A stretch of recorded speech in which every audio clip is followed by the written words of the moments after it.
चलिए बच्चों, आज का टॉपिक हो जाता है कि adjustment of old partners capital on the basis of new partners capital. यानी एडजस्टमेंट, आपको एक और आज एडजस्टमेंट सिखाऊंगा बेटा, जो कि कैश में होगी एडजस्टमेंट।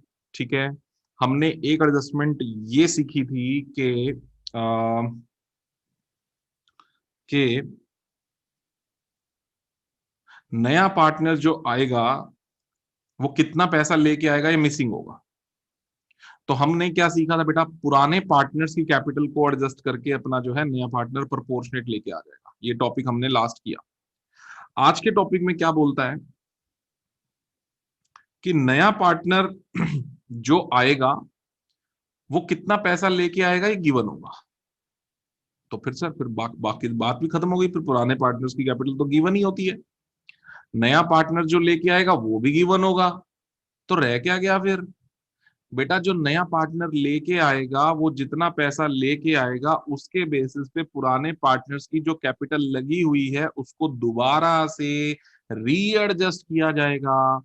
हो सकता है किसी के ज्यादा पैसे लगे हों और हो सकता है बेटा किसी के कम पैसे लगे हों। तो उस कम और ज्यादा को आज हम दोबारा से जो है उसकी रीएडजस्टमेंट करनी बेटा आज सीखेंगे। और ये है आज हमारा टॉपिक कि नए पार्टनर की कैपिटल के बेस पे पुराने पार्टनर्स की कैपिटल को किस तरह से रीएडजस्ट किया जाता है। तो आइए बच्चों, स्टार्ट करते हैं फाइल का एग्जांपल नंबर 36। और सब बच्चों मेरे साथ आप लोग सब बेटा करिए। ठीक है, सब लोग मेरे साथ करिए। Example number 36। क्वेश्चन है, एबीसी पार्टनर्स ने 3-2-1 में their balance sheet is given to you. ABC 3-2-1, A B C in the ratio 3:2:1. Okay, fine. Then their balance sheet is given to you. Creditors हैं and in all, ये सब कुछ given है, देखते हैं बाद में देखते हैं। On 1st April 1997 D is admitted for 1/4 share। D आ गया साहब, लो जी नया पार्टनर D आ गया 1/4 शेयर के लिए। Which he gets 1/8 from A and 1/8 from B। वो कहता है 1/8 A से लूंगा, 1/8 B से लूंगा। बेटा जी, इसका मतलब अगर 1/8 ये A से लेगा, 1/8 ये B से लेगा, तो बच्चों आप लोग मुझे एक बात बता सकता है कोई बच्चा कि बेटा सेक्रीफाइसिंग रेशियो क्या होगा? जल्दी से बताइए बच्चों, सेक्रीफाइसिंग रेशियो।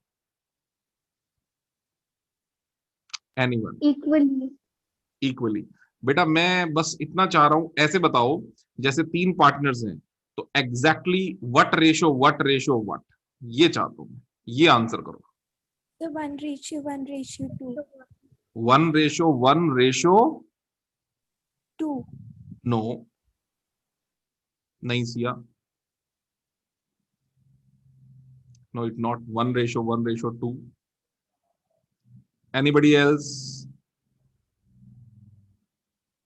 सोचो बच्चों सोचो, इतना मुश्किल भी नहीं है बेटा, सोचो।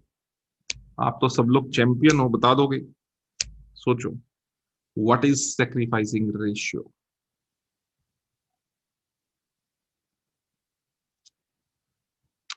A 1/8, B 1/8, that's it. What will be sacrificing ratio? Sir खाली A:B आएगी 1:1, मतलब C सेक्रीफाइस नहीं कर रहा कुछ। Exactly. तो बेटा 1:1:0 है ना। अब उसको बोलूं या ना बोलूं वो बात की बात है, बट अगर मैं तीनों के बारे में बात करूं तो 1:1:0। सिया समझ में आ गया बेटा? Yes sir. हाँ, सी बेटा कुछ सेक्रीफाइस नहीं कर रहा है, तो सी का बेटे 2 हिस्से कैसे हो जाएंगे? Sacrificing ratio will be 1:1:0। ये बनी एक बात। चलिए ठीक है बेटा, ये हो गई बात। अच्छा, 0 को चलो लिखो ना लिखो वो एक ही बात है ना, वो तो छोड़ो, चलो आगे बात करते हैं। ये एक तो ये पॉइंट बेटा बिना निकाले सेक्रीफाइसिंग हमें पता होना चाहिए। D will introduce 60,000 as his capital. D आ गया सर, और 60,000 कैपिटल के लेके आ गया। अच्छा जी, लो डी के बारे में यहां लिखते हैं हम सब चीजें। डी कहता है मैं 60,000 रुपए ले आऊंगा कैपिटल के नाम के। अच्छा, और 18,000 as a share of goodwill to be credited to the loan account of the partners in their respective proportions. 18,000 वो कहता है मैं गुडविल के नाम के भी ले आऊंगा, प्रीमियम फॉर गुडविल। ठीक है, अब ये कुछ नई सी बात बोल दी है कि पैसा जो गुडविल का है, नॉर्मली क्या होता है बेटा, जो सेक्रीफाइसर्स पार्टनर्स होते हैं उनके कैपिटल अकाउंट में जाता है पैसा, है ना।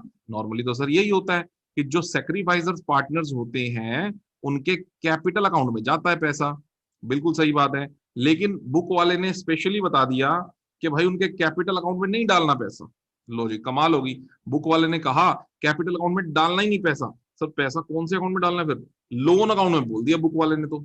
अब बुक वाला जैसा बोलेगा बेटा हमें तो फॉलो करना पड़ेगा ना। बुक वाले ने कहा लोन अकाउंट में डाल दो, उसके लोन में डाल देंगे। जहां हम एंट्री बनाते हैं bank account debit to premium for goodwill, then second हम बनाते हैं premium for goodwill to sacrificers partners capital account in their sacrificing ratio. हम डालेंगे to sacrificers partners loan account in their sacrificing ratio. बस capital की जगह पे loan शब्द यूज हो जाएगा। अब आप क्वेश्चन आता है सर क्या लोन अकाउंट बनाने पड़ेंगे फिर? बेटा लोन अकाउंट अगर कहेगा तो बना दो, नहीं तो कोई दिक्कत नहीं। लोन अकाउंट में जो पैसा गया उसका बैलेंस शो करना पड़ेगा बैलेंस शीट के अंदर। भले ही आप लोन अकाउंट बनाओ या ना बनाओ, बट उसका बैलेंस आएगा बच्चों, ये ध्यान रखना पड़ेगा। ठीक है ना, चलो करते हैं इस पे बात। उसके बाद कुछ एक बात सेकंड रिवाल से रिलेटेड है, थर्ड रिवाल से रिलेटेड है, फोर्थ रिवाल से रिलेटेड है, फिफ्थ भी रिवैल्यूएशन है, A partners capital, sixth partners capital account, और फिर सबसे इंपॉर्टेंट बात एडजस्टमेंट ऑफ कैपिटल। बच्चों मेरे साथ शुरू करिए, रिवैल्यूएशन अकाउंट का फॉर्मेट बनाइए, पार्टनर्स कैपिटल अकाउंट का फॉर्मेट बनाइए, और बनाइए एक बैलेंस शीट फॉर्मेट। आइए बच्चों, चलिए बच्चों, तो सबसे पहले रिवैल्यूएशन अकाउंट पे इस पे बात करते हैं बेटा। फर्स्ट पॉइंट जो बात है वो तो नए पार्टनर की कैपिटल से कॉन्ट्रीब्यूट बात है, इसको हम कैपिटल अकाउंट में डील करेंगे। पहले रिवैल्यूएशन बना लो। वो कहता है 20% of the reserve is to remain as a provision against bad and doubtful debts. Okay, तो हमारे पास पहले से प्रोविजन कितने का है? 2500 का है। वो कहता है रिजर्व्स का 20% और इस्तेमाल कर लो। बेटा रिजर्व्स कितने के हैं? सर 15,000 के हैं। अगर मैं 15,000 का 20% पैसा और इस्तेमाल कर लूं तो कितना इस्तेमाल कर लूं भाई? 3,000 रुपए। पर बच्चों ये मत समझ लेना, देखो रिवैल्यूएशन का प्रोविजन तो बढ़ा, 2,500 से बढ़ के 3,000 से और बढ़ा के 5,500 रुपए होगा। पर ये मत सोच लेना ये 3,000 रुपए रिवैल्यूएशन से चार्ज किए जाएंगे। ना ना ना ना ना ना, बुक वाले ने क्या बोला? ये 3,000 रुपए जो प्रोविजन आपको बढ़ाना है डेटर्स पे, ये रिजर्व से उठाना है। इसका मतलब रिजर्व्स की वैल्यूएशन को 3,000 से घटा लो। इसका मतलब जो 15,000 रुपए के रिजर्व पार्टनर्स ने बांटने थे, अब वो 15 ना बांट के वो 12 बांटेंगे, तो 3,000 तो रिजर्व के यूज होंगे। तो बेटा रिवैल्यूएशन अकाउंट के 3,000 रुपए रिवैल्यूएशन चार्ज नहीं करेंगे। एंट्री बच्चों, एंट्री एंट्री लिख लीजिएगा। अगर किसी को डाउट आता है तो जरूर इसकी एंट्री लिखिएगा। एंट्री बनेगी रिजर्व्स। लो मैं यहां बना देता हूं इसकी एंट्री, ये वर्किंग नोट भी आप लोग भी बना लेना, स्पेस है बेटा फाइल के अंदर। Reserves account debit, we have 15,000 in the reserves to provision for doubtful debts। 3,000 का प्रोविजन बनाने के लिए बोला था, इसका 20% to A to B to C capital account. क्योंकि पार्ट बाकी बचे हुए कितने पैसे हैं? 12,000 रुपए। बेटा वो 12,000 रुपए इन तीनों पार्टनर्स में बढ़ जाएंगे। कौन सी रेशो में बढ़ जाएंगे? In their old profit sharing ratio. तो बेटा इस केस में रिवैल्यूएशन का आने का सवाल ही पैदा नहीं होता। तो रिवैल्यूएशन से कंसर्न तो इस वाली एंट्री में कोई बात नहीं है। पर चलो अब रीड कर ली है तो इसको पार्टनर्स कैपिटल अकाउंट में तो डाल ही दे। ठीक है ना, तो पार्टनर्स कैपिटल अकाउंट में साइड बाय साइड बना ही रहा हूं। एबीसी तीनों की कैपिटल ले लो, 60 60 50। लो तीनों की कैपिटल ले लो बेटा, तीनों की कैपिटल 60 60 50। तो कैपिटल अकाउंट को साइड बाय साइड मेंटेन कर रहे हैं। By balance BD 60,000 60,000 50,000। डी की अभी आई नहीं कैपिटल, डी के बाद में पढ़ते हैं तो बताएंगे, ठीक है ना। उसके बाद डी की कैपिटल हालांकि दूसरे नंबर पे आनी चाहिए।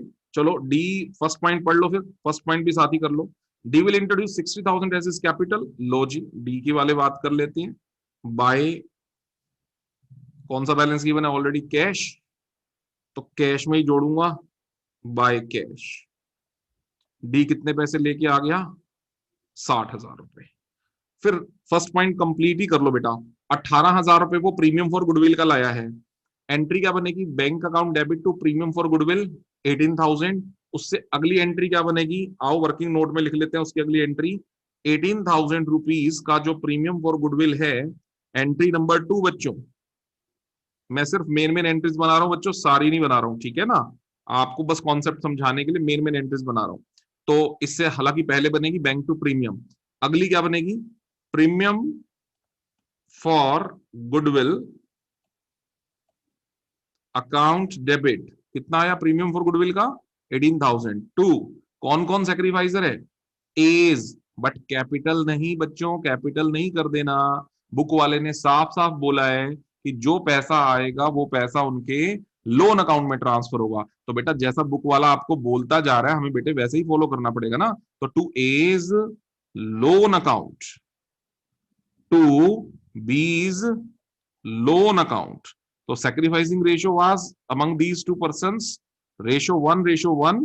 तो ये लो सर। अब इस एंट्री का इफेक्ट क्या पड़ेगा बच्चों, जानते हो आप इस एंट्री का इफेक्ट, इस एंट्री का इफेक्ट पार्टनर्स कैपिटल अकाउंट में तो पड़ा ही नहीं। मेरी बात समझो आप, क्योंकि प्रीमियम फॉर गुडविल का लेजर मैं नहीं बना रहा, एज लोन में नहीं बना रहा, बीज लोन में नहीं बना रहा। तो इस एंट्री का इफेक्ट क्या पड़ेगा, कैपिटल अकाउंट पे कुछ नहीं पड़ेगा, लेकिन ए के लोन अकाउंट का एक डेबिट बैलेंस खुला, सॉरी क्रेडिट बैलेंस खुला to A's loan account, it is credited to the loan account, it is credited to the loan account. मेरी बात समझ गए बच्चों, ए के लोन अकाउंट का क्रेडिट बैलेंस, बी के लोन अकाउंट का क्रेडिट बैलेंस। तो ये लोन अकाउंट के बैलेंसेस अब आप बैलेंस शीट में लेके जाना बिल्कुल भूल सकते हैं, पर जैसा कि मैं हमेशा बताता हूं इस बात को सबसे पहले बैलेंस शीट में लिख डालो, गलती होने के चांस ही खत्म। जैसे ही एंट्री दिखी और दिखा ये तो भूल जाएंगे यार, तो लिख दो उसको वहीं पे, ये लो। तो ये बैलेंस शीट के अंदर हम भूले ही ना, इसके लिए हमने एज लोन अकाउंट का बैलेंस पहले से ही खोल दिया यहां 9,000, बीज लोन अकाउंट का बैलेंस भी मैंने यहां खोल दिया 9,000, एज लोन बीज लोन। लो जी बात खत्म ही हो गई यहां पे। ये लो, ये एज लोन लोन, ये बीज लोन। ये बिल्कुल वैसा ही बेटा जैसे मैं करंट अकाउंट के लिए हमेशा आपको अलर्ट करता हूँ कि बच्चा भूल जाता है करंट अकाउंट का, क्योंकि बनाना नहीं होता तो बैलेंस लिखना भूल जाता है, वैसे ही सेम लोन अकाउंट के साथ है। चलिए डन, अब भूलने वाला सवाल ही पैदा नहीं होता। आगे बढ़ते हैं। अब मेरी एडजस्टमेंट नंबर मैं कर चुका हूं, फर्स्ट मैंने कंप्लीट कर डाली है, सेकंड जो है वो मैंने कर दी यहाँ पे, ठीक है। और रिजर्व सेकंड पे आगे हम 20% of the reserve is to remain as a provision for bad and doubtful debts. तो 3,000 रुपए हमने यहां से उठा लिए रिजर्व से, बाकी बचे 12,000 रुपए रिजर्व के। 12,000 रुपए ये ओल्ड पार्टनर्स अपनी ओल्ड रेशो के अंदर बांटेंगे बच्चों, और ओल्ड रेशो इनकी थी, ये रही गिवन ओल्ड रेशो 3-2-1। तो बच्चों 3-2-1 में अगर ये तीन पार्टनर्स इसको डिस्ट्रीब्यूट करते हैं तो बाय रिजर्व्स जी 12,000 बेटा, 3-2-1 क्या हिसाब बनेगा, 6,000 और 4,000 और 2,000। तो 6,000 will be credited to A, 4,000 to B and 2,000 to C. और ये लो बच्चों, ये रिजर्व भी मैंने इन तीनों पार्टनर्स के कैपिटल अकाउंट में आपको बांट के दिखा दिए। अब हो गई हमारी एडजस्टमेंट नंबर 2 कंप्लीट। बच्चों याद रखना इसका इफेक्ट रिवैल्यूएशन पे नहीं पड़ेगा, क्योंकि रिजर्व से पैसा चार्ज किया गया है। Third, a liability to the extent of 1,000 be credited in respect of claim for damages against the firm। कहते हैं 1,000 की कोई एक लाइबिलिटी है डैमेजेस के लिए जो फर्म से लेनी है भाई पैसे, ठीक है ना। फर्म की एक कौन सी लाइबिलिटी है, ऐसी लाइबिलिटी है जो अभी तक तो बुक्स में नहीं थी और अब बुक्स में दिखानी पड़ेगी, क्योंकि एक लाइबिलिटी 1,000 रुपए की डैमेजेस के अगेंस्ट अब क्रिएट हो गई है। तो बच्चों ऊपर है क्या कहीं, नहीं सर। कौन सी लाइबिलिटी है, अनरिकॉर्डेड, किस बात की, डैमेजेस के लिए क्लेम है। तो बच्चों रिवैल्यूएशन अकाउंट में डेबिट साइड में आ जाएगा ये, ठीक है ना। रिवैल्यूएशन के डेबिट साइड में लिख लीजिए बेटा बच्चों, टू क्लेम फॉर डैमेज, ठीक है। और ये क्लेम था कितने रुपए का, 1000 रुपए का। तो ये लो साहब, ये 1000 रुपए का क्लेम फॉर डैमेजेस आ गया रिवैल्यूएशन अकाउंट की डेबिट साइड में। नेक्स्ट बच्चों, नेक्स्ट बच्चों, अब आ गए बेटा हम, अच्छा एक चीज और बच्चों, ये वाली ट्रांजैक्शन को भी हम अक्सर बैलेंस शीट में लिखना भूल जाते हैं, मैं बता रहा हूं क्यों, रीजन है क्यों। बेटा ये जो क्लेम फॉर डैमेजेस है ये आपका अनरिकॉर्डेड है, पिछली बैलेंस शीट में तो रिकॉर्ड में था ही नहीं, है ना। अब आपने रिवॉल्यूशन को रिकॉर्ड में लिया, अब ये जब आप न्यू बैलेंस शीट पिछली बैलेंस शीट को बेस मान के बनाते हैं ना, तो ये वाली ट्रांजैक्शन पिछली बैलेंस शीट में क्योंकि नहीं होती तो हम नई वाली में लिखना भूल जाते हैं। तो ऐसी चीजों को भी क्यों ना साथ के साथ रिकॉर्ड कर ले बेटा, तो कितना मजा आ जाए, है ना। भूलने वाली चीजें ही साथ में रिकॉर्ड कर लो। तो बैलेंस शीट की लायबिलिटी साइड में बेटा क्लेम फॉर डैमेजेस, ये लो, भूलेंगे ही नहीं, 1000, लो जी। चलिए अब आगे बढ़ते हैं बेटा। An extent of an item of ₹4000 included in sundry creditor is not likely to be claimed. एक तीसरा होगा ना, चौथा, एक 4000 रुपए के क्रेडिटर्स में जुड़ा हुआ एक आइटम, एक amount is not likely to be claimed. वो जो क्रेडिटर है 4000 रुपए वाला वो क्लेम ही नहीं कर रहा, is not likely to be claimed. वो कहता रहने दो यार, क्या मेरे पैसे दोगे आप, रहने ही दो। बेटा पैसे नहीं मांग रहा क्रेडिटर, लेनदार आपसे पैसे नहीं मांग रहा, फायदा हो गया तो ये आपका, है ना। तो फायदा हो गया, एक इंसान क्रेडिटर आपसे पैसे नहीं मांग रहा, लेनदार है, और वो कह रहा है छोड़ दो। तो बेटा क्या होगा, लाइबिलिटी की वैल्यू घट रही है, रिवैल्यूएशन अकाउंट में बैलेंस बढ़ जाएगा बेटा 4000 रुपए से। आ जाओ, लाइबिलिटीज की वैल्यू घट रही है तो बाय क्रेडिटर्स, ये लो बच्चों, बाय क्रेडिटर्स 4000 रुपए, ठीक है ना। लाइबिलिटी की वैल्यू का घटना credited to the revaluation account. चलिए नेक्स्ट बच्चों, stock is to be reduced by 30%, ये तो आसान है, स्टॉक की वैल्यू 30% घटा दो, बहुत आसान है ये तो। लो जी देखो कहाँ है स्टॉक, स्टॉक है 60,000 का, 60,000 का 30%, 18,000, 18,000 से स्टॉक घटा दो, टू स्टॉक। और बताओ जी, और क्या कहते हो। Patents to be written off in full, कहता पेटेंट्स पूरे खत्म कर दो। तो पेटेंट्स कितने के भाई जो खत्म करने की बोल रहे हो, 6000 पूरे ही खत्म कर दो, कोई दिक्कत नहीं। ये लो भैया, टू पेटेंट्स पूरे खत्म कर देते हैं हम 6000 रुपए से, ठीक है ना। एसेट की वैल्यू का घटना हो गया ये भी। लो जी एडजस्टमेंट खत्म। एडजस्टमेंट नंबर 5, एडजस्टमेंट नंबर 6, ये पूरी की पूरी एडजस्टमेंट नंबर 6 जो है बच्चों, ये पार्टनर्स के कैपिटल अकाउंट में जो ए है उससे कंसर्न है। क्या है सुनो, ए इज टू पे ऑफ द बैंक ओडी। ए कहता है यार फर्म का कोई बैंक ओवरड्राफ्ट होगा, आओ जरा देखें क्या है ना, 20,000 रुपए का बैंक ओवरड्राफ्ट फर्म की लाइबिलिटी होगी। ए कहता है मैं दे दूंगा, मैं दे दूंगा। अब बेटा ए तो दे देगा, इसका मतलब ये नहीं है बेटा कि दिल बड़ा करके वो कह रहा है कि चलो फर्म की लाइबिलिटी मैं अपने सिर पे ले लूंगा, ऐसा नहीं है बेटे। बाद में फर्म इसको रिम्बर्स करेगी ये पैसे। बच्चों ये पॉइंट हमने पहले भी डिस्कस किया था, ठीक है ना। नोटिंग के अंदर मैंने एक बात बताई थी जिसमें मैंने ये भी बताया था कि एक बार में साफ साफ लिखा हुआ for which he is not to be reimbursed, ऐसा भी पॉइंट था। तो उसमें तो फर्म का फायदा हो गया था कि एक लाइबिलिटी पार्टनर अपने सिर पे लेके चला गया और वो कह रहा है मुझे देना भी मत, तो वो तो फर्म का फायदा है, देखो है ना। फर्म की लाइबिलिटी घट गई, पार्टनर ने खुद पे कर दी। लेकिन यहां अगर ये लाइबिलिटी पार्टनर पे कर रहा है तो फर्म बाद में पार्टनर को पे करेगी बच्चों। और इसकी एंट्री क्या बनेगी, फर्म की एक लाइबिलिटी खत्म। और जर्नल एंट्री बनाओ बेटा, इसकी जर्नल बनानी बहुत जरूरी होती है कॉन्सेप्चुअल क्लैरिटी के लिए। तो और मैं सिर्फ मेन मेन बता रहा हूं, ठीक है ना। जर्नल बनेगी बच्चों, बैंक ओवरड्राफ्ट, लो साहब ये लाइबिलिटी खत्म। टू, एक लाइबिलिटी क्रिएट, कौन सी लाइबिलिटी, एज कैपिटल अकाउंट। एक है भाई मेरे कैपिटल में पैसे डाल देना भाई, एज कैपिटल अकाउंट। ऐसे थोड़ा ही कि भाई मैं जो है आपकी लाइबिलिटी की पेमेंट करता फिरूंगा, ऐसे थोड़ा ही है, ठीक है ना। तो बेटा कितनी ये लाइबिलिटी की पेमेंट करने के बारे में बात हो रही है, ये मामला है 20,000 रुपए का। तो बच्चों यहां पर ये जर्नल बनेगी आपकी 20,000 रुपीज की। ओके, तो इसका 20,000 रुपीज का इफेक्ट कौन से अकाउंट में पड़ेगा? A's capital account. A's capital account की क्रेडिट साइड में लिखना पड़ेगा बाय बैंक ओवरड्राफ्ट। तो आ जाओ, ए के कैपिटल अकाउंट की बच्चों क्रेडिट साइड में लिख दीजिए, ये रहा मेरे पास कैपिटल अकाउंट। तो ए के कैपिटल अकाउंट की क्रेडिट साइड में लिख दीजिए बाय बैंक ओवरड्राफ्ट। ठीक है ना? ए 20,000 रुपीज जो है हमने उसके कैपिटल अकाउंट को क्रेडिट कर डाला है, ये BCD ब्लैंक।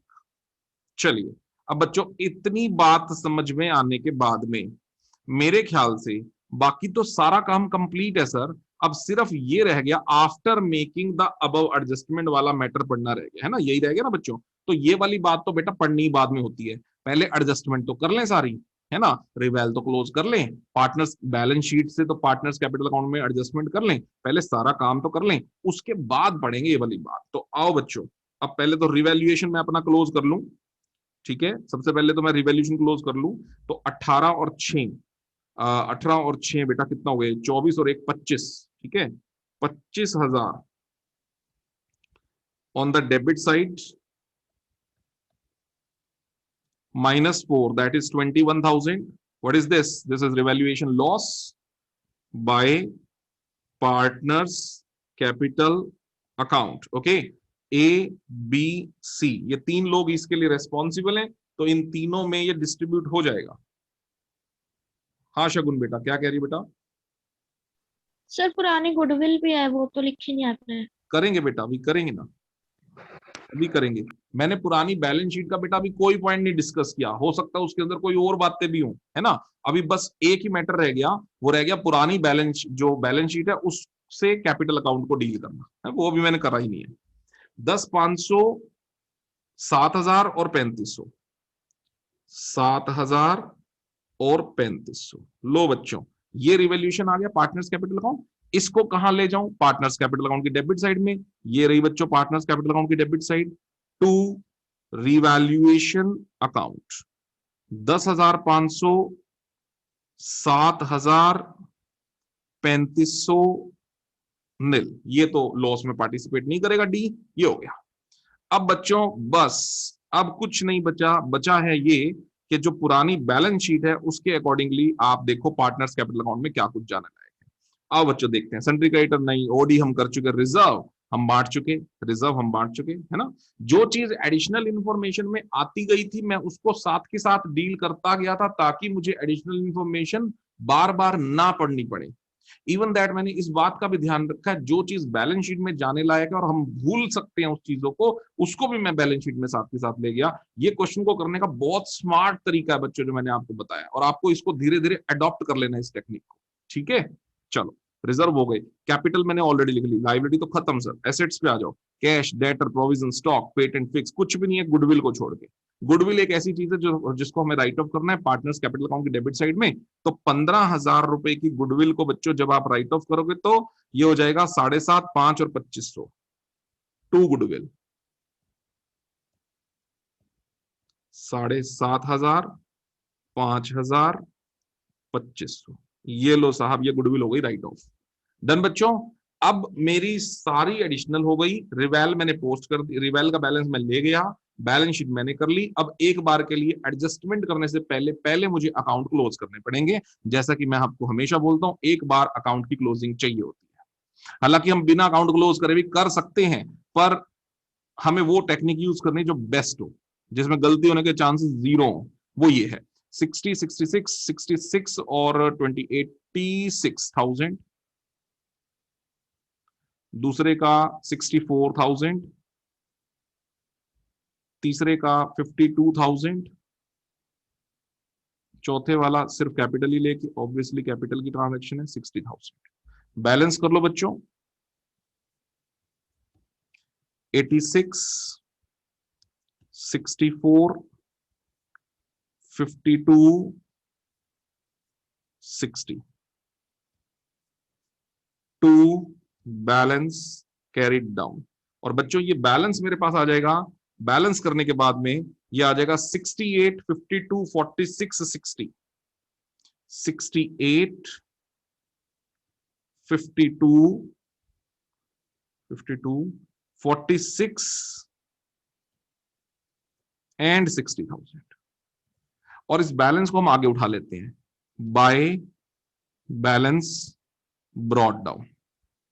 68,000, 52,000, 46,000 एंड 60,000। अब पढ़ाने वाला हूं बच्चों मैं आपको इसकी लास्ट एडजस्टमेंट, जिसको रोका हुआ है अभी तक हमने। आओ बच्चों अब वो वाली बात करते हैं। वो कहता है after making the above adjustment, sir जब सारा काम कर बैठो, कर चुके सर, अब हम कर चुके, सारा काम करने के बाद हम कैपिटल निकाल के ले आए।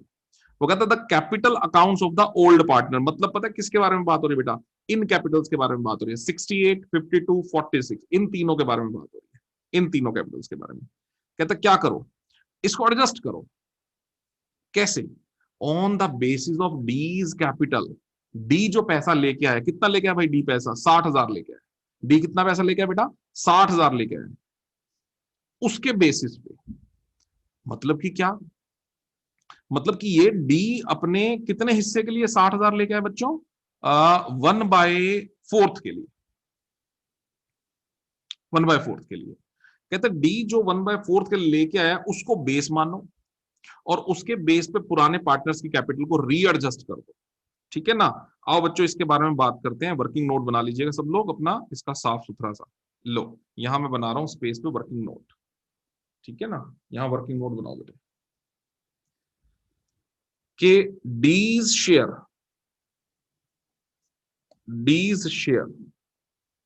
कितना? डीज शेयर बच्चों 1/4, 1/4 था ना, 1/4, and he is bringing 60,000 for that capital।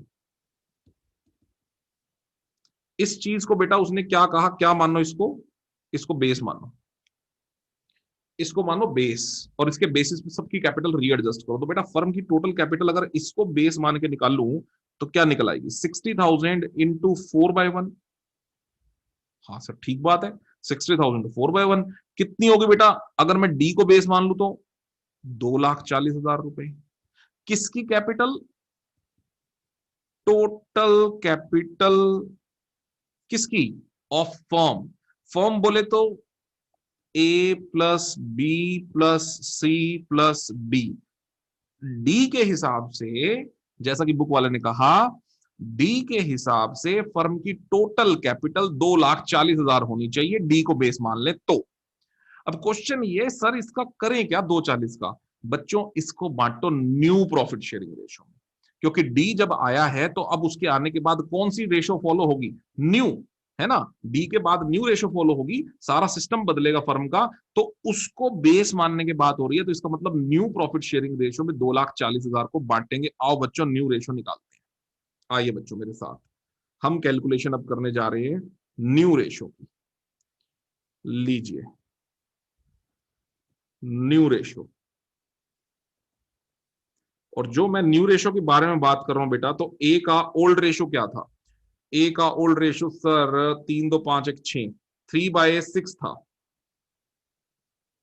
उसने उसमें से क्या कुछ देने का प्रोग्राम बनाया? 1/8, है ना? उसने 1/8 शेयर देने का प्रोग्राम बनाया। बस इसके अगर मैं ओल्ड में से इसका सेक्रीफाइस माइनस कर दूं तो ए का न्यू बच जाएगा बेटा। करो 48, 6, 24, 6 दैट इज 18/48। यही बात मैं बी के बारे में करता हूं। तो बी का ओल्ड शेयर कितना था बच्चों? 2/6। उसने भी क्या कहा? सर मैं भी 1/8 दूंगा। एलसीएम 48, 6, 8, 16, 6, 10/48। सी ने क्या कहा? सी ने कहा सर मैं कुछ नहीं दूंगा। देखो सर मैं कुछ नहीं दूंगा। तो इसका ओल्ड शेयर कितना बेटा? 1/6। तो इसका न्यू शेयर भी कितना होगा बच्चों? सर वही होगा 1/6, ने कुछ दिया ही नहीं। तो इसका ओल्ड भी 1/6, इसका न्यू भी 1/6, ठीक है। और डी, डी ओल्ड में तो है ही नहीं, डी सिर्फ न्यू में है, और डी का न्यू वही है जितने के लिए वो आया है, दैट इज 1/4। बस हो गया गेम खत्म। अब आप निकाल लो बच्चों इनका न्यू रेशियो, और न्यू रेशियो मेरे पास आ रहा है ए रेशो बी रेशो सी रेशो डी, मेरे पास आ रहा है बच्चों 18/48 ratio 10/48 ratio 1/6 ratio 1/4. If I'll take 48 as an LCM, then I'll get 18 ratio 10 ratio 8 ratio 12. And इसको और सिंप्लीफाई कर लो बच्चों, तो ये आपका 2 से हट सकता है, 9/5/4/6. लो बच्चों, ये आ गई साहब आपकी न्यू रेशियो। तो वो ये कह रहा था कि डी को जब आप बेस मानोगे तो डी को बेस मान के आप कैपिटल रीएडजस्ट कर दो। अब कौन सी कैपिटल रीएडजस्ट करनी है? जो अभी निकाल लिया मैंने, ये 2,40,000। अब बेटा जी आप 2,40,000 रुपए को इन चारों में इस रेशो में बांट दो। मतलब कि बहुत सिंपल है, एज शेयर ऑफ कैपिटल होना चाहिए आने वाले समय में 2,40,000, जो कि डी को बेस मान के मैंने कैपिटल निकाल लिया, का 9/24, 9×5 = 14, 4 8 24, ये होनी चाहिए future capital of A on the basis of D. ऐसे ही जब मैं बी के बारे में बात करूंगा तो 2,40,000 रुपए का ये होना चाहिए 5/24। ऐसे ही जब मैं सी के बारे में बात करूंगा तो ये होना चाहिए 2,40,000 का 4/24। और ऐसे ही बच्चों में जब डीज शेयर के बारे में बात करूंगा तो ये होना चाहिए 2,40,000 का 6/24। तो बच्चों ये इनकी वो कैपिटल आ गई जो आगे लेके जानी है। और जो आप देखो तो बच्चों कितनी आएगी बच्चों, ये आ गई बहुत सिंपल है, 90,000 रुपए, ये आ गई 50,000 रुपए, ये आ गई बेटा जी 40,000 रुपए, और ये आ गई है 60,000 रुपए। बच्चों जरा इन सबका सम करके देखो, वही 240 ही आएंगे। ऑब्वियस सी बात है सर, 2 ही 40 आएंगे, और कितने आएंगे? 240 ही आएंगे, तो करके देख लो चाहे। इन सबका सम बच्चों वही आएगा जो होना चाहिए, 9 और 5 14, 4 18, 2,40,000 रुपए। ये वो आ गया बेटा जो अकॉर्डिंग टू डीज शेयर, जो ए बी सी की कैपिटल होनी चाहिए। अब देखो एक और कमाल की बात बता दूं मैं, क्रॉस वेरिफिकेशन के लिए हमने बेस किसको माना बेटा? डी को। तो बेटा जिसको आपने बेस माना है ना, उसकी कैपिटल हमेशा वही आएगी जितनी कैपिटल वो लेके आए। ये देखो आप मेरी बात समझो, 60,000, इसकी गड़बड़ हो ही नहीं सकती बेटा। जब इसकी गड़बड़ कर लोगे, मान लो इसकी चेंज हो जाए, तो सर बेस किसको माना फिर हमने? फिर तो हमारा क्वेश्चन ही गलत है। मेरी बात समझ रहे हो? लॉजिक समझो आप। जिसको आपने बेस माना है उसकी कैपिटल तो उतनी ही आएगी जितनी कैपिटल अभी आप न्यू रेशो में निकाल रहे हो, वो लेके भी उतने ही पैसे आया हो, यानी उसकी गड़बड़ होने के कोई चांस ही नहीं है। 60 ही लाया है और एडजस्टमेंट के बाद न्यू रेशो में उसका 60 ही बन रहा है। तो लेकिन गड़बड़ किसकी कैपिटल है? गड़बड़ है सर ए की कुछ और लगी हुई है, बी की कुछ और लगी हुई है, सी की कुछ और लगी हुई है, अब ये लगी होनी चाहिए। यानी कि इन कैपिटल्स को मैं क्या बोलूंगा बच्चों यहां पर? To balance carried down. तो कितनी बोलता है सर? ए की कितनी बोलता है? 90 50 40। इसकी लेके जाओ 90, इसकी लेके जाओ आगे 50, इसकी लेके जाओ आगे 40, और इसकी लेके जाओ आगे 60। बच्चों बात समझ में आ रही है? लेकिन बेटा लगी तो ये नहीं हुई ना इनकी कैपिटल, लगी तो ये नहीं हुई, लगी तो कुछ और ही कैपिटल हुई है, लगी तो कुछ और ही हुई है। ए ने कितनी लगा रखी है बच्चों? 68, देखो आप। और लगी होनी कितनी चाहिए? 90। तो मेरा एक छोटा सा क्वेश्चन है बच्चों, जवाब दीजिएगा।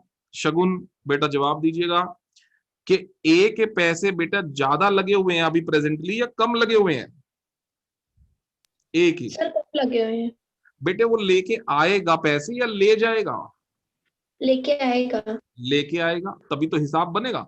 तो लेके आएगा तो बेटा अगर ए पैसे लेके आएगा तो जर्नल एंट्री क्या होनी चाहिए फिर? अगर ए कैपिटल का पैसा लेके आएगा तो bank account debit to A's capital. Bank account debit to A's capital. तो उसकी लेजर पोस्टिंग क्या रहनी चाहिए? बाय कैश या बाय बैंक, वट, बस हो गया। तो वो बाय कैश कितने पैसे लेके आएगा? इनका डिफरेंस लेके आएगा, यानी 90,000 रुपए उसकी कैपिटल होनी चाहिए। सर बिल्कुल होनी चाहिए। 68 लगी हुई है, कितने लेके आएगा? 22,000 रुपीज वो, और फ्रेश पैसे लेके आएगा by cash, by making the journal cash account debit to capital. ठीक है ना, तो ये 22,000 लेंगे, ये हो गया काम खत्म। बी के बारे में बात कर लेते हैं बच्चों। बी के लगे हुए 52 और होने चाहिए 50। ठीक है बच्चों, होने चाहिए 50। सिया बेटा मुझे बताओ, ए बी के पैसे ज्यादा लगे हुए हैं कम लगे हुए हैं? ज्यादा लगे हुए हैं सर। ज्यादा लगे हुए हैं। बेटा ये पैसे जो ज्यादा लगे हुए हैं वो कितने ज्यादा लगे हुए हैं? 2000 2000। तो बेटा ये ले जाए अपने घर या लेके आए? से ले जाएगा। ले जाएगा, और ले जाएगा तो जर्नल एंट्री क्या बनेगी बच्चों? B's capital account debit to cash. तो इसको दे दो साहब यहाँ पे, टू कैश अकाउंट, इसको दे दो सर 2,000 रुपए। लो जी इसका भी लेजर बैलेंस करो, 52,000, 52,000। लो जी इसका भी हिसाब किताब खत्म। अब बात करते हैं हम सी के बारे में। सी के भी हैं 46 और 40। हाँ बेटा बताओ एकता, एकता बताएगी बेटा सी के ज्यादा लगे हुए हैं या कम लगे हुए हैं?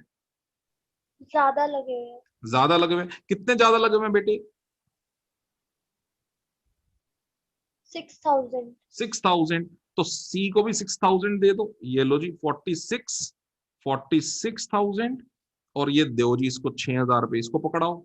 और बच्चों कमाल की बात सुनो, डी के कोई ना ज्यादा लगा हुआ ना कम लगा हुआ। बेटा डी का ज्यादा कम कैसे हो सकता है? अगर डी का ही ज्यादा कम हो गया तो फिर बेस किसको माना? है ना, उसी को तो बेस माना। तो जिसको बेस माना, जिसकी हम बात सुन रहे हैं आराम से, जिसकी बात हम सुन रहे हैं, जिसकी बात हम पूरे क्वेश्चन में मान रहे हैं, वो कौन इंसान है? वो डी है। तो वो तो गलत हो ही नहीं सकता भाई, वो तो जो उसको बेस माना हमने उसका तो हिसाब किताब बिल्कुल सही होगा। ये हो गया बेटा मेरा एडजस्टमेंट ऑफ कैपिटल डन। और बुक वाले ने देखो यही बोला था। अब जरा उसकी एक बार लैंग्वेज पढ़ो बुक वाले की, क्या उसने यही बोला था, पढ़ो। Actual cash to be paid off to, अगर किसी का ज्यादा लगा हुआ है तो ले जाए भाई वो। और ब्रॉट इन बाय, अगर किसी का कम लगा हुआ है तो वो ले आए। The old partners as the case में बी, जैसा भी केस हो। तो हमने पढ़ लिए सारे केस। ए के कम लगे हुए थे, हमने कहा ले भाई तू ले क्या, ऐसा क्वेश्चन में लिखा है तो ले क्या 22,000 रुपए। बी के फालतू लगे हुए थे, ले जा भाई 2,000। सी के फालतू तू भी ले जा भाई 6,000। हो गया एडजस्टमेंट कैपिटल डन बच्चों। ये था क्वेश्चन, ये था केस। अब आ जाओ बस, अब बैलेंस शीट में तो कोई दिक्कत है नहीं। टेक्निकल बैलेंस शीट तो हमने पहले बना लिया, अब तो सिंप्लीफाइड बैलेंस शीट बनानी है। आओ बच्चों, अब तो बस देख देख के बनानी है। क्रेडिटर 36,000 के थे, क्रेडिटर का क्या रहा बेटा? 4,000 से घट गए थे ना, 4,000 से, तो क्रेडिटर कितने के रह गए फिर? 32,000। लो जी क्रेडिटर, क्रेडिटर्स 32,000। चलिए आगे, बैंक ओडी ये निपट गए थे बेटा, इसको छोड़ दो। रिजर्व 12,000 के बांट लिए थे, 3,000 रुपए के इस्तेमाल कर लिए थे प्रोविजन के लिए। तो बेटा रिजर्व का भी बैलेंस इस वक्त हमारी बैलेंस शीट में से कट गया। 3,000 का रिजर्व प्रोविजन के लिए इस्तेमाल हो गया, 12,000 का रिजर्व पार्टनर्स ने बांट लिया, खत्म। कैपिटल बदल गई, जो बदली हुई है वही आएंगी अब तो। ये ऊपर ये रही मेरे पास capital accounts, A B C D. A की 90,000, बी की 50,000, सी की 40,000, डी की 60,000, सबका टोटल 2,40,000। लो ठीक है, ये हो गया। तो लाइबिलिटी साइड कंप्लीट। इधर आ जाओ, एसेट पे आ जाओ। कैश 14,000 का दे रखा है। कैश बच्चों हमें दे रखा था 14,000 रुपए का। बेटा मुझे बताओ 14,000 ही लिख दूं क्या बाहर, या कुछ आया गया भी है बेटे? हाँ बच्चों बताइए बेटा, क्या 14,000 ही लिख दूं या कुछ और? No sir. No sir. क्या लिखूं बेटा बताओ फिर, कितने कितने आए? चलो बोलना स्टार्ट करो, कितने कितने और आए? सर डी की कैपिटल और उसकी गुडविल। डी की कैपिटल, उसकी गुडविल, बहुत बढ़िया। 60,000 आया और उसकी गुडविल 18,000 है। बेटा बात खत्म हो गई या कुछ रह गया? सर ए भी तो लेके आया। ए भी तो लेके आया ना भैया, 22,000 रुपए। यस ए भी लेके आया। बात खत्म हो गई या कुछ रह गया? जो सर सी और मतलब बी और सी के गए हैं वो भी हाँ जी, लिखेंगे। जो बी के गए हैं 2000 बेटा, और जो 6000 गए हैं वो भी करना पड़ेगा। सारी बातों का ध्यान रखना पड़ेगा बेटा, सारी बातों का ध्यान रखना पड़ेगा, ठीक है ना। जहां जहां से आए हैं सारे जोड़ो, जहां जहां गए हैं सारे घटाओ। अच्छा आपको सर, तो हम तो गलती कर देते हैं, पता नहीं क्या हो जाता है बेटा। कैश अकाउंट बना लो, फिर डेबिट साइड में एंट्रियां कर लो सारी की सारी। जहां जहां से पैसा है वो कैश अकाउंट के डेबिट में चला जाएगा, जहां जहां कैश गया वो क्रेडिट में चला जाएगा, ऑटोमेटिकली कैश का बैलेंस बच जाएगा।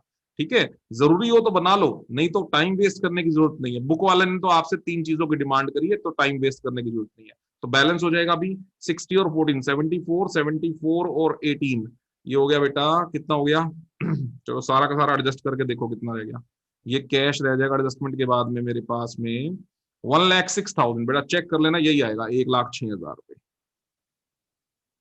लो जी, 1,06,000 का कैश। और आगे बढ़ो बेटा, पुरानी बैलेंस शीट में और क्या दे रखा था? पुरानी बैलेंस शीट में और दे रखा था डेटर 50 के, अभी भी आएंगे है ना, पर चेंज हो जाएगी वैल्यू। डेटर 50 के थे, 50 में से लेस कर डालो बच्चों प्रोविजन। पहले प्रोविजन कितने का था? 2500 का।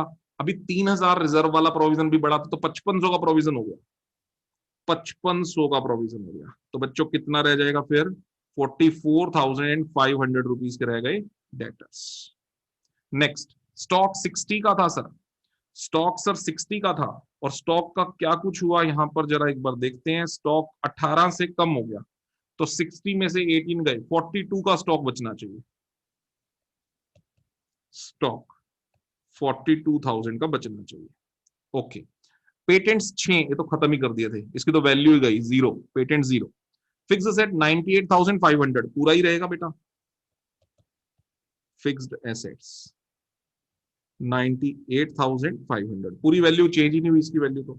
और गुडविल, गुडविल तो बेटा खत्म कर दी हमने, राइट ऑफ कर दी गुडविल, तो बुक्स के अंदर अब आएगी नहीं।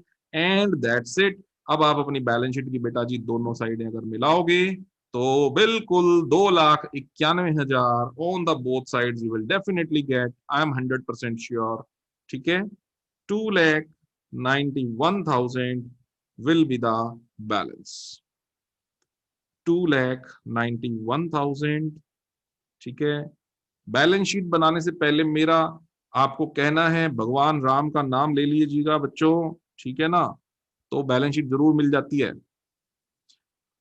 ठीक है ना। और अगर हम भगवान राम का नाम ना लें तो दिक्कत हो सकती है, तो इसीलिए आपको नाम ले लेना चाहिए। लो जी, 2,91,000, और ये हो गया बेटा आपका क्वेश्चन कंप्लीट, और एडजस्टमेंट ऑफ कैपिटल हमारी हो गई है पूरी ये डन। ठीक है, ये हो गई हमारी एडजस्टमेंट।